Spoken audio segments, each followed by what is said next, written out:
I can say this, we will do large deportations from Springfield, Ohio. Large deportations. We're going to get these people out. We're bringing them back to Venezuela. You know, he told Biden he's not accepting anybody back. They moved all their criminals, not all of them, but the rest are moving in now. They emptied their jails in Venezuela, emptied their criminals, emptied the nests. They call them nests of bad people. They're all now in the United States, and they're now taking over cities. It's like an invasion from within. We're going to have the largest deportation in the history of our country, and we're going to start with Springfield and Aurora. The Trump administration has moved to terminate deportation protections for Haitians living in the United States. This affects around 500,000 Haitians who have lived in the U.S. under temporary protected status, or TPS, for years. The Department of Homeland Security confirmed that the TPS program for Haitians will officially expire on August 3, 2025, with deportations set to begin as early as September 2, 2025. TPS was granted after the 2010 earthquake, allowing Haitians to live and work legally in the U.S., but Homeland Security Secretary Kristi Noem says conditions have improved, despite warnings to the contrary. Therefore, DHS is now urging TPS holders to return to Haiti using a mobile app called CBP Home. The Department of State, nonetheless, has not changed its travel advisory and still recommends Americans do not travel to Haiti due to kidnapping, crime, civil unrest, and limited health care. This announcement follows the administration's broader campaign to end protections for immigrants from crisis-hit nations.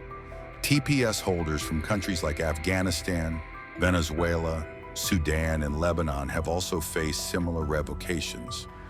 In May, the Supreme Court allowed the administration to proceed with the termination of TPS for Venezuelans and to rescind a separate status known as parole for Cubans, Haitians, Nicaraguans, and Venezuelans.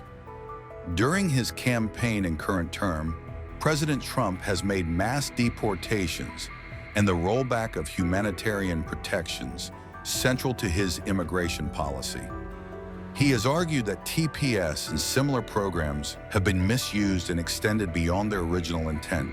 Not only is Comrade Kamala allowing illegal aliens to stampede across our border, but then it was announced about a year ago that they're actually flying them in. Nobody knew that. They were secretly flying in hundreds of thousands of people.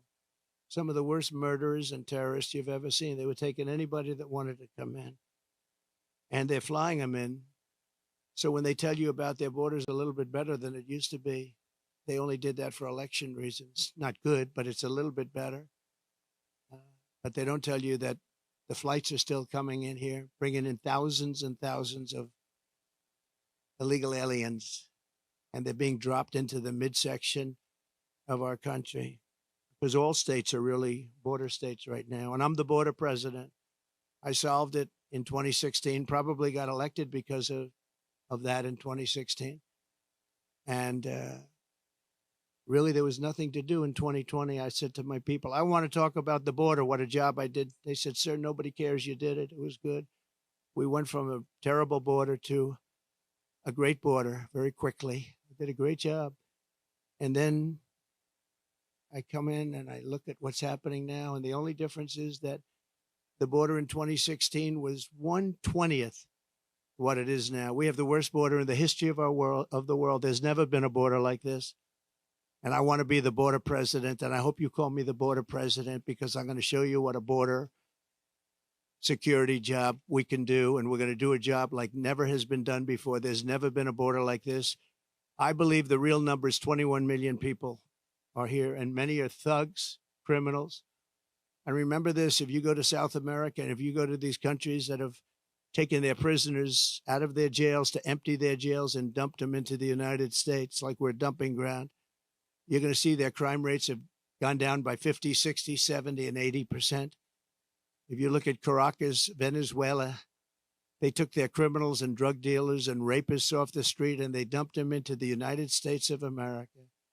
Dumping ground, they call it. We're a dumping ground for Venezuela because we have stupid people running our country. And you think Biden's bad? This one's going to be worse than Biden. Over the past 3.5 years, Kamala has resettled 500,000 illegal migrants from Haiti into American communities, including over 200,000 who Kamala has illegally flown into the United States by airplane when they couldn't get through the border because the border guards backed up. They were refusing to let them in. They don't want it. They love this country. They're saying, you can't do this to our country.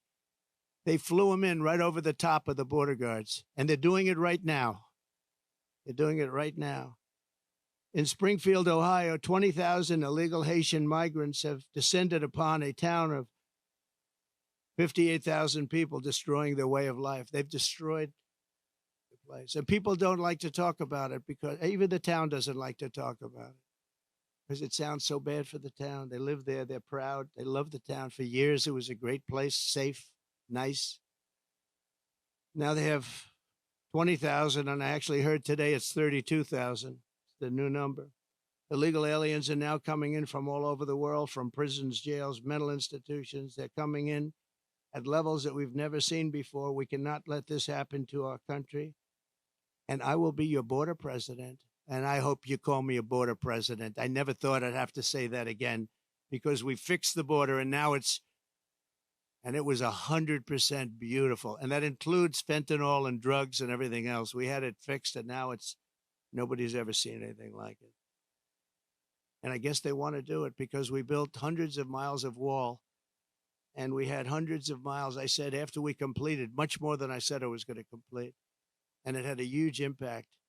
But after I completed it, we had all of this wall to be put up. It could have been put up in 200 miles, could have been put up in 3 weeks, would have been totally sealed and much larger than I originally said, but it worked so well.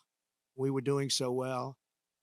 And not only didn't they put it up, they sold much of it for 5 cents on the dollar. Very expensive wall, has wires inside of it for technology. Hardened steel, hardened concrete, and rebar. They wanted all three. I did it as per the Border Patrol. I disagreed with the look. They said, sir, this is the only way. We had to put a anti-climb panel on top. The panel on top is an anti-climb panel. I said, I don't like the way it looks. They say, I know, but it stops people from climbing. I said, all right. We'll do it the way you want. A president has a duty to keep you safe. Kamala will turn America into a poor, violent, third world refugee camp. It already sort of is.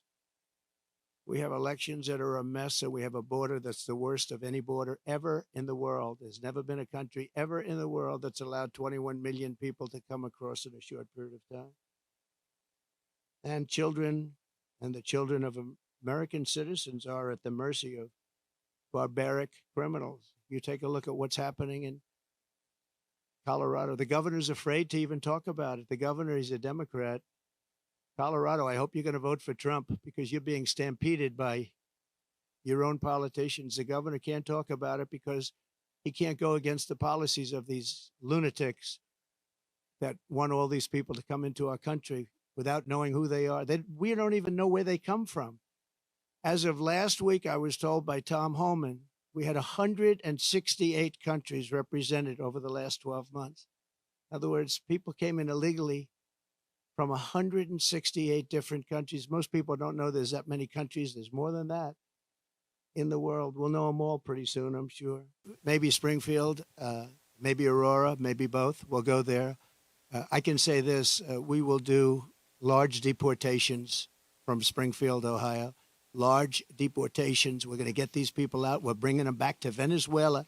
You know, he told Biden he's not accepting anybody back. They moved all their criminals, not all of them, but the rest are moving in now. They emptied their jails in Venezuela, emptied their criminals, emptied the nests. They call them nests of bad people. They're all now in the United States, and they're now taking over cities. It's like an invasion from within. And we're going to have the largest deportation in the history of our country, and we're going to start with Springfield and no. The real threat is what's happening at our border, because you have thousands of people being killed by illegal migrants coming in and also dying. You have women dying as they come up. They're coming up in large groups. We call it a caravan. I think I came up with that name, but it's really what it is. 10,000, 15,000, 20,000 people. And you have large numbers of women being killed in those caravans coming up to this country. And then when they get here, they can go into the country and they end up being sex slaves and everything else. Those are your real problems, not the problem that you're talking about.